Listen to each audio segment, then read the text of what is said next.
Hey, it's Nick Tumino. I'm going to talk about burpees. I know it's a kind of a controversial exercise in the mind of some strength coaches and personal trainers. I don't think it is if it's done well. If somebody doesn't fit with it, then they shouldn't be doing it, like any other exercise. So let me show you how I do burpees first. I don't do them in the traditional way, which is like this.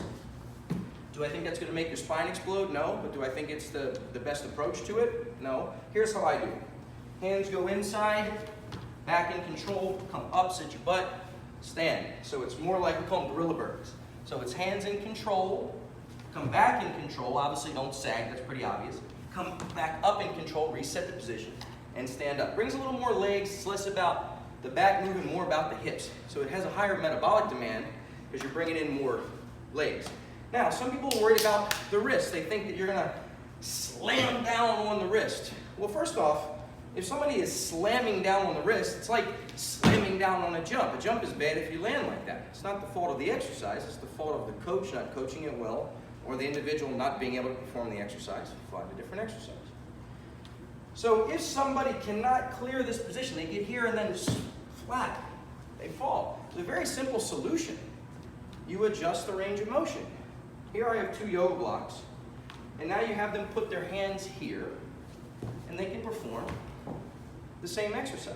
So I'm not worried about slamming your wrist because that's a control factor. That's an issue of whether someone's capable of doing it or not. It's the fault of the exercise. It's not built in.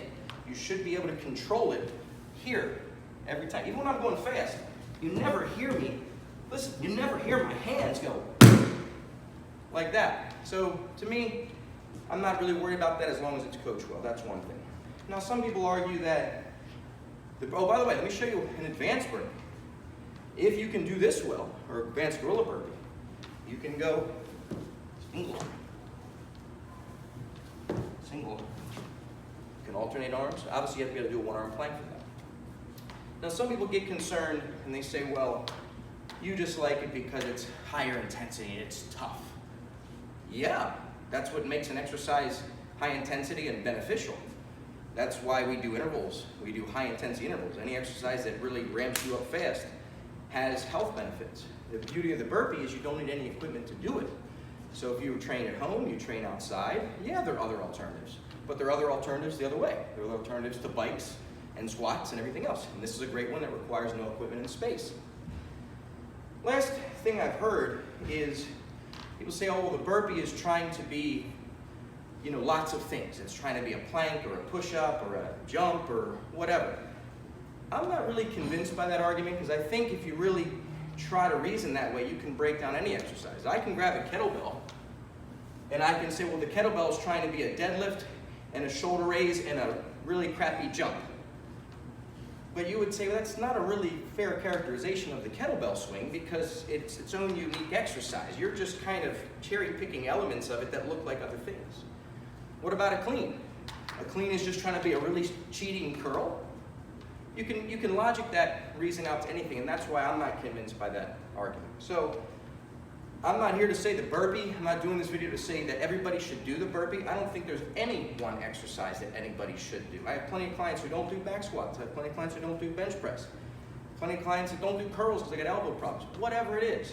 It's not about arguing the other way. It's really what I'm for. What I'm for is choosing exercises based on individual ability, personal preference, training environment, and using consistent logic and reason to come to conclusions about exercises.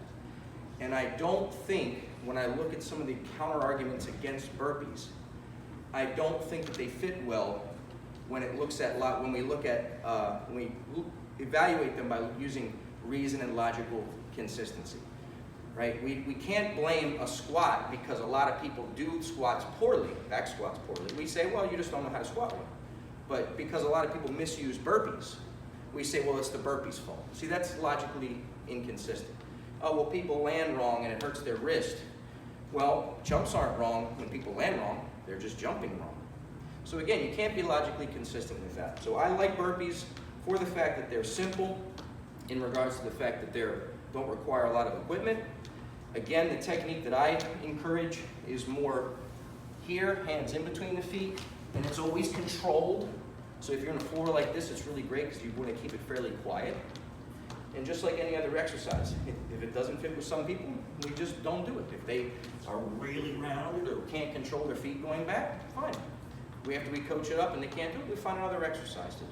But it is one option that I'm not willing to just drop off for some global reasons, or I certainly don't or disagree with this idea that it's inherently a bad exercise.